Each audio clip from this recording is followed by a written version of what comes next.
Ya, selamat siang. Assalamualaikum warahmatullahi wabarakatuh. Nama saya Alia Salma. Saya salah satu peserta dari Academic Writing School Psikologi 2022. Saya di sini akan mempresentasikan sebuah topik yaitu gangguan kepribadian ambang atau borderline personality disorder yang nantinya akan saya sebut dengan BPD.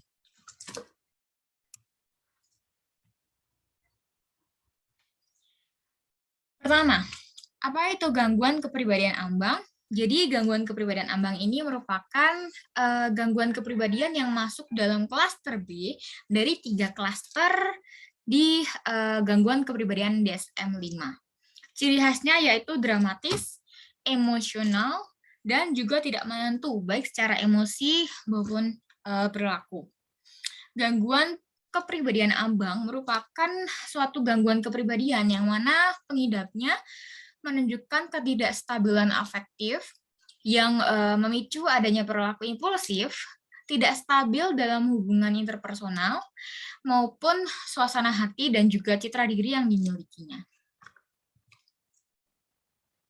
Nah, prevalensi dari gangguan kepribadian ambang atau BPD sendiri, populasinya atau pengidapnya itu didominasi oleh perempuan, yang mana DSM-4 dalam APA 2013 menyebutkan bahwa 1,4 hingga 5,9 pengidap atau populasi gangguan BPD ini didominasi oleh perempuan.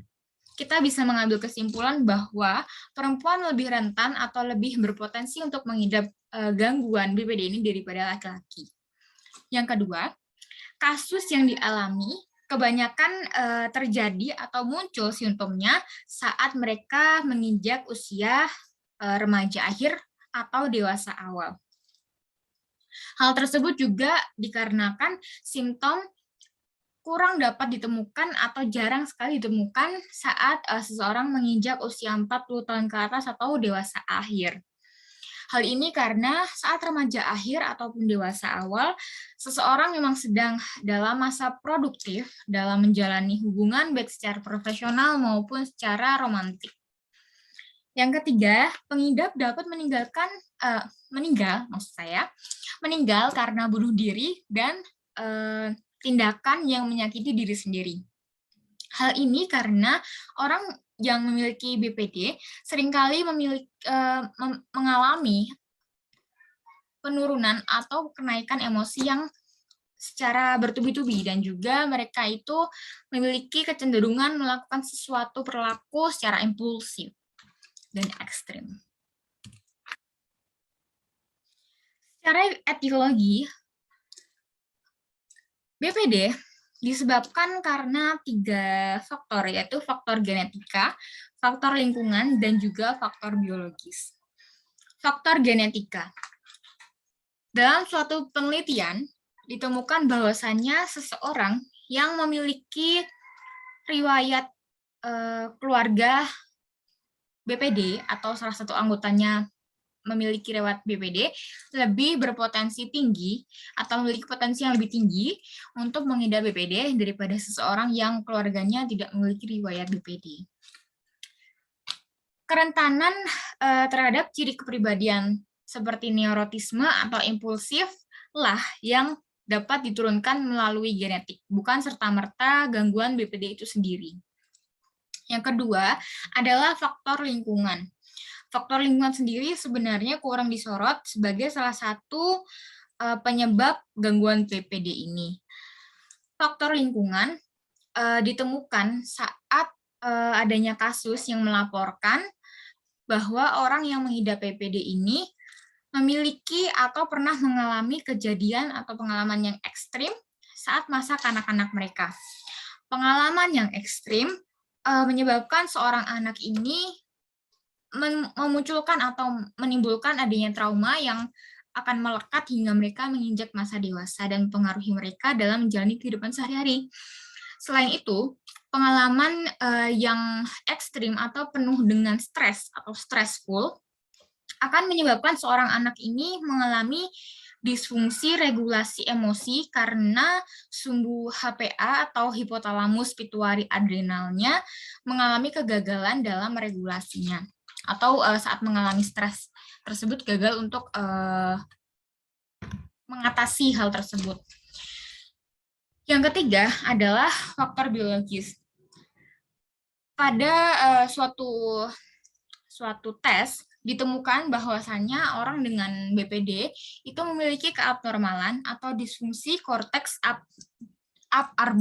orbifrontal dan penurunan sistem serotonergik pada pasien BPD.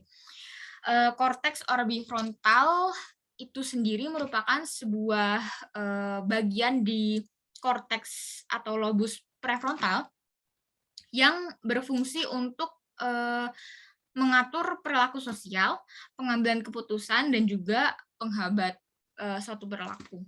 Sedangkan sistem serotonergik sendiri merupakan suatu sistem yang mengatur neurotransmitter yang berfungsi untuk mengendalikan suasana hati maupun emosi seseorang. Nah, gangguan BPD ini dapat berkomorbid dengan gangguan lain atau dapat muncul pada saat yang sama dengan gangguan yang lain. Secara garis besar, gangguan apa saja sih yang bisa berkomorbid dengan gangguan BPD? Yang pertama adalah gangguan internalisasi atau gangguan yang berasal dari dalam diri seseorang, yaitu gangguan suasana hati dan kecemasan. Hal ini karena terdapat laporan bahwasanya orang yang memiliki BPD seringkali juga diiringi adanya gangguan bipolar, depresi, lalu ada kecemasan sosial, maupun gangguan kecemasan yang lain. Yang kedua adalah gangguan eksternalisasi atau yang berasal dari luar diri. Contohnya adalah gangguan penggunaan obat-obatan terlarang yang biasanya berkomorbid dengan gangguan BPD ini. Dan yang terakhir adalah gangguan kepribadian. Sesama gangguan kepribadian dapat saling berkomorbid.